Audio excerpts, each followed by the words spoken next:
देखिए, आज हम सीखेंगे हमारी संख्याएं। ये यहाँ पर हमने कुछ संख्याएं लिखा है, जैसे 1 2 3 4 5 6 7 8 9। ये बीच में 10 18 27 46 62 81 और 99।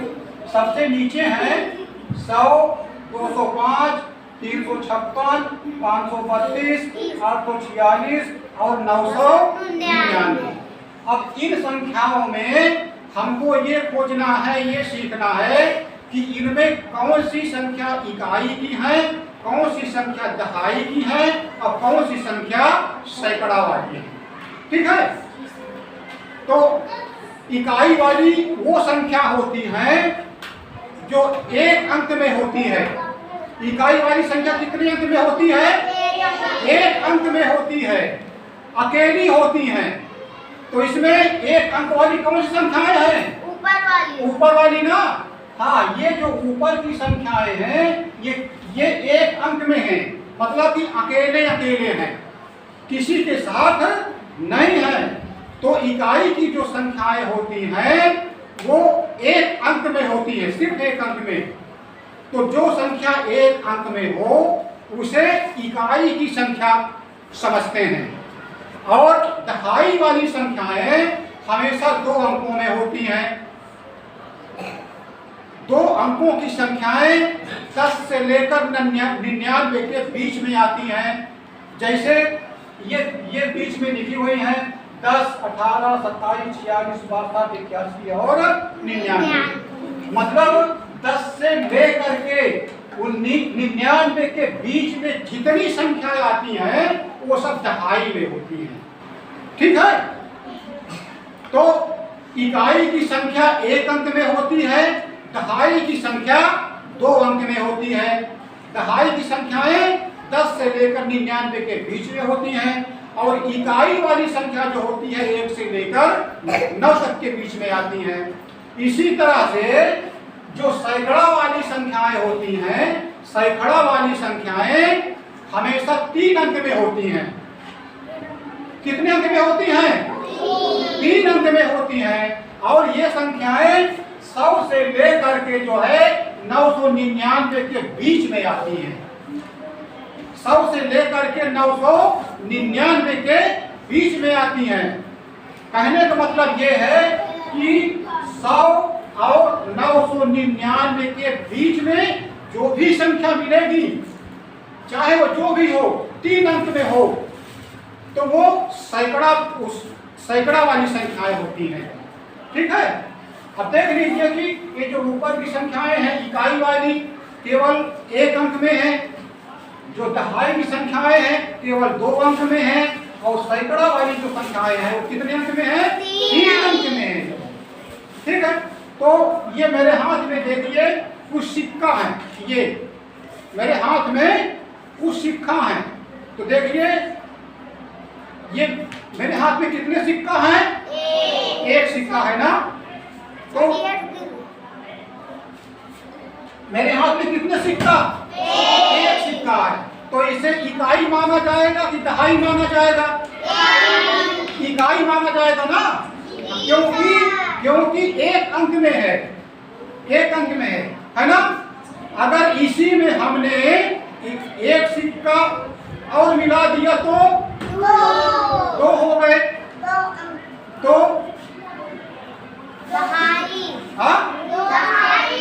हाँ, दहाई। एक में एक और हमने मिला दिया, कितना हो गया? 2 हो गया। मतलब कि अभी 2 ही है, इकाई ही बोली जाएगी। ठीक है, अगर एक और मिला दिया तो कितनी हो गई? 3 हो गई, 3 इकाई।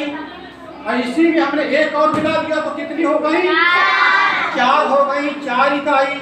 एक और मिला दिया तो 5 इकाई।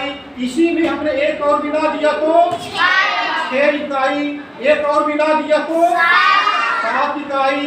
एक और मिला दिया तो 8 इकाई। एक और मिला दिया तो 9 दहाई हो गई, अब 9 इकाई हो गई। ठीक है, तो हमने कुल कितने सिक्का इसमें मिलाया? 9 सिक्का मिलाया। तो 1 से लेकर के 9 तक की संख्याएं क्या कहलाती हैं? इकाई कहलाती हैं। ठीक है, अगर इसी इकाई में हमने एक और मिला दिया तो कुल कितने सिक्का हो गए? 10 हो गया। तो इसी 10 को हम क्या कहते हैं? दहाई। क्या बोला जाता है? दहाई। अब ये जो है 10 हो गए हैं, मतलब कि कितनी दहाई? 1 दहाई हो गई। 1 दहाई में कितने होते हैं? 10 होते हैं। 10 फिर से गिन लीजिए, इसको गिनते हैं। 1 2 3 4 5 6 7 8 9 10। कितना हो गया? ये 10 सिक्का हमारे हाथ में है। 10 सिक्का हमारे हाथ में है। तो ये कितनी दहाई बनी? 1 दहाई बनी जो है। 10 सिक्कों को मिला करके कितनी दहाई बनी? 1 दहाई बनी। ठीक है, अब हम जो है 1 दहाई और लेते हैं। देखो, 1 इकाई, 2 इकाई, 3 इकाई, 4 इकाई, 5 इकाई, 6 इकाई, 7 इकाई, 8 इकाई, 9 इकाई और ये 10 हो गया, मतलब कि दहाई हो गया, है ना। 9 के बाद जब एक और मिल जाता है तो क्या हो जाता है? दहाई बन जाती है। और 1 दहाई में कितनी संख्या होती है? 10 होती है ना। तो देखिए हमारे पास 1 दहाई ये है और 1 दहाई ये है ना। 1 दहाई ये और 1 दहाई ये है। अगर दोनों को मिला देंगे तो कुल कितनी दहाई हो जाएंगी? 2 दहाई हो जाएंगी, मतलब कि कुल 20 सिक्का हो जाएंगे। हमारे हाथ में कुल कितने सिक्के? 20। और अगर दहाई में बोला जाएगा तो कुल कितनी दहाई? 2 दहाई। ठीक है। हाँ, इसी प्रकार से जब 100 सिक्के मिल जाते हैं तो उन्हें क्या बोला जाता है? सैकड़ा बोला जाता है। सैकड़ा का मतलब क्या होता है? 100 होता है। ठीक है, तो हमने इकाई सीख लिया और दहाई हमने सीख लिया। अब सैकड़ा, तो सैकड़ा में हमने बताया था कि 3 अंकों की वो सभी संख्याएं, अगर कोई संख्या 3 अंकों में आती है तो वो क्या होती है? सैकड़ा वाली होती है जो है। ठीक है, तो जैसे कि देखो ये 356 है। 356 तो अगर इसमें हम इकाई दहाई निकालें तो कौन किसका कितना मान होगा? 6 किसके स्थान पर है? इकाई के स्थान पर। ठीक है, और 5 किसके स्थान पर है? इकाई दहाई के स्थान पर है ना। तो कितनी दहाई हो गई? 5 दहाई हो गई। 5 दहाई। और 3 किसके स्थान पर है? सैकड़ा के स्थान पर है। तो कितना सैकड़ा होगा? 3 सैकड़ा होगा ये। ठीक है, अगर इसी को हम जोड़ देते हैं तो 300 सैकड़ा, 50 दहाई और 6 इकाई, तो ये कितना हो जाएगा? 356। ठीक है, ये इनका स्थानीय मान है। 6 का स्थानीय मान क्या है? 6 इकाई। और 5 का स्थानीय मान क्या है? 5 दहाई। और 3 का स्थानीय मान क्या है?